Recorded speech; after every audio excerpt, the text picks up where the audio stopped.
Gender dysphoria can be physically intense for the person who has it, and sometimes it can even be visible to others. When someone is deeply uncomfortable in their own skin, it can be hard not to notice. They might be tugging on their clothes or attempting to hide their body or disguise their voice.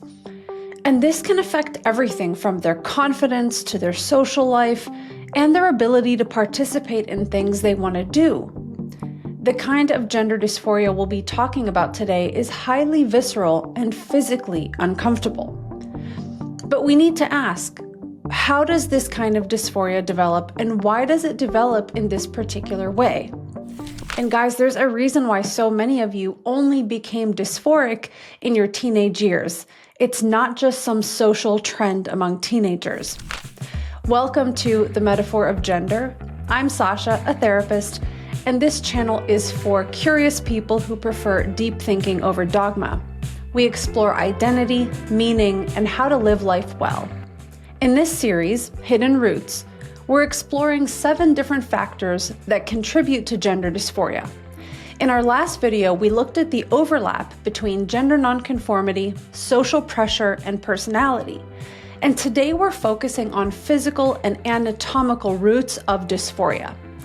It's important to note here that even when the initial root factors shaping someone's dysphoria are more intellectual, cerebral, or social, usually people will still end up with some sort of physical and anatomical discomfort.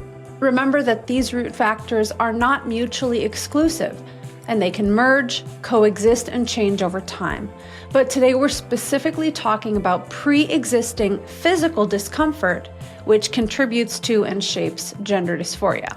Here are some of the ways that physical and anatomical distress can trigger gender dysphoria based on my clinical experience. First of all, let's talk about why so many people become gender dysphoric around puberty these days. Puberty basically takes you and plops you into an almost new body in a matter of months. It can be very difficult to adjust to these major anatomical changes and also experience that surge of sex hormones, which have significant impacts on mood and self-concept. But these changes of puberty also thrust young people into sexually maturing bodies, even if they're not emotionally or psychologically ready for any of that. So sometimes the development of secondary sex characteristics, for example, breasts and curvier hips for girls, or body hair and unexpected erections for boys, can make them feel like they're being betrayed by their own bodies. Not to mention the new comments, stares, and weird interactions with other people that could feel very distressing. When a young person simply doesn't feel ready for this huge leap towards sexual maturity, they could fixate on the physical changes and become resentful of their bodies and of their biological sex for what's happening to them. In general, puberty is such a difficult time that can bring up so many crises with the body, with one's physical place in the world, with social identity, and with sexual development. So it should be no surprise that some of these distressing changes can lead to things like body dysmorphia, eating disorders, and gender dysphoria. Another common experience around puberty or later are feelings of inadequacy or feeling like you don't measure up to some physical ideal. And these also can contribute to gender dysphoria. So as an example, let's look at the experience of a hypothetical teenage girl named Zoe. When Zoe got into her teens, she was quite aware of beauty standards and aesthetics. For a few years, she'd been intensely focused on doing her hair, doing her makeup, picking the perfect outfit, and trying to fit into some feminine ideal. Starting at age 12, she always shaved her legs and her underarms and paid really close attention to every minor detail of her appearance. She was comparing herself to others, to social media beauty influencers, and Zoe started to feel like this exhausting routine just wasn't working. Even with all that scrutiny and effort, she still didn't think she was pretty enough and wondered why she always felt inadequate as a girl. Zoe started questioning if being a girl was right for her. And over time, with more research about gender and identity, her fixation on trying to make herself into a beautiful girl shifted. And she started focusing on making herself into the perfect boy, which was frankly a lot easier in some ways. Comfortable clothes, short, easy haircuts, not having to shave anything. But her body parts, as a young woman, now became the object of her attention, but in a new way. She felt she needed to flatten her breasts, become more muscular, and lower her voice for people to perceive her as masculine, or at least in a way that concealed her femininity. So her fixation on appearance just shifted from one kind of ideal to another. And of course, you can probably imagine a parallel story for an adolescent boy who was comparing himself to hyper-masculine male ideals or physiques, only to feel that it was impossible for him to attain that look. In both of these scenarios, the person thinks, I can't win at this game.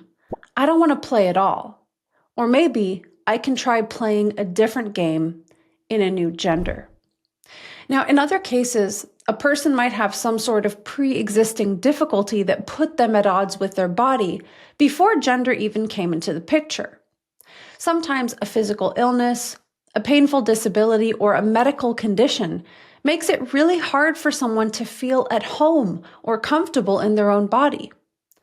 Or perhaps other mental health difficulties can play a role.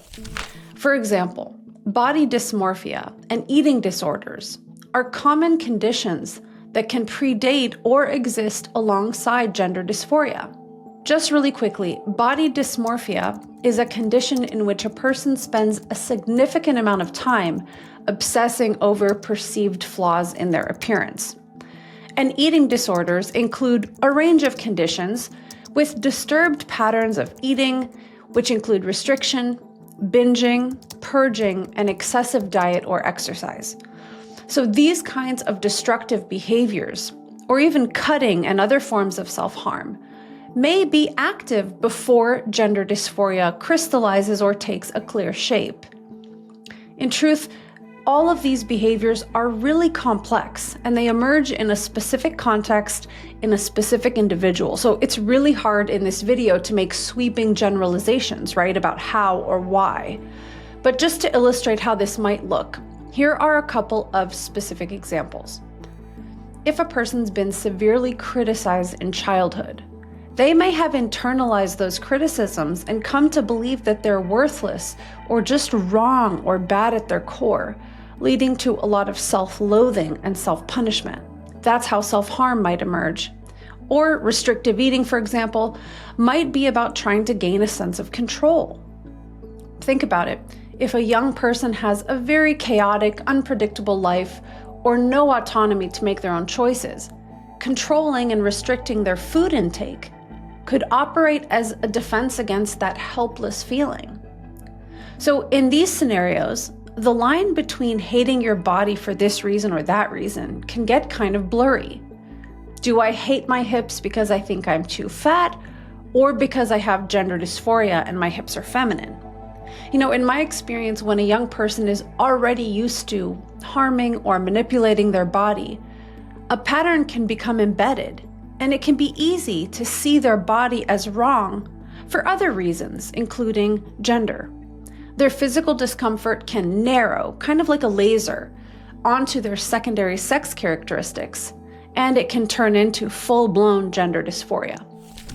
Remember, just like with gender nonconformity and social pressure, as we discussed in our last video, personality traits will always have an impact on how and how much distress a person is prone to feeling.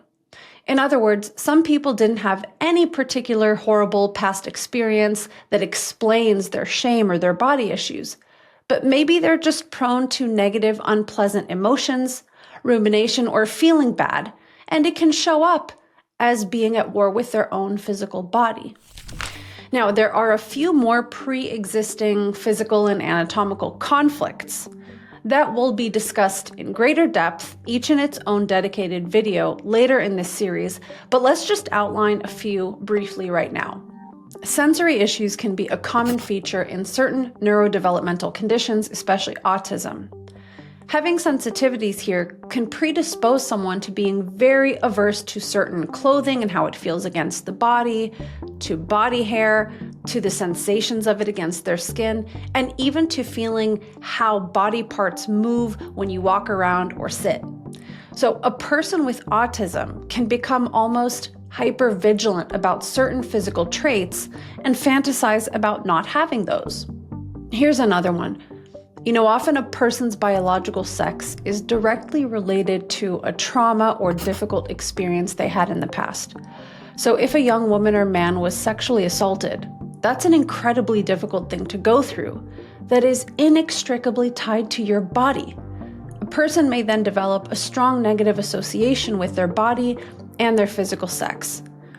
And even in cases where there was no assault or trauma like that, if a young man, for example, was in a situation where him being male intimidated, scared, or kind of creeped out a young woman, he might become ashamed or internalize that his body is bad too.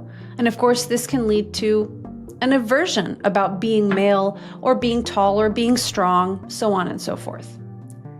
And lastly, with the erotic desires for cross-sex embodiment, sometimes a person might already have a very strong dislike of their genitals and the physical characteristics of their biological sex. Usually this is more common in males, right? So they might be fixated on their broad shoulders, the size of their hands, masculine facial features, etc. Now, we're going to continue to explore these in much more detail in subsequent videos. And in next week's Hidden Roots video, we're going to look at how rejecting the gender binary as a social and political resistance might contribute to gender dysphoria. Okay, that's it for today. Keeping one foot in reality and one in possibility. I'll see you next time. And if you want to watch more videos about the hidden roots of dysphoria, click here.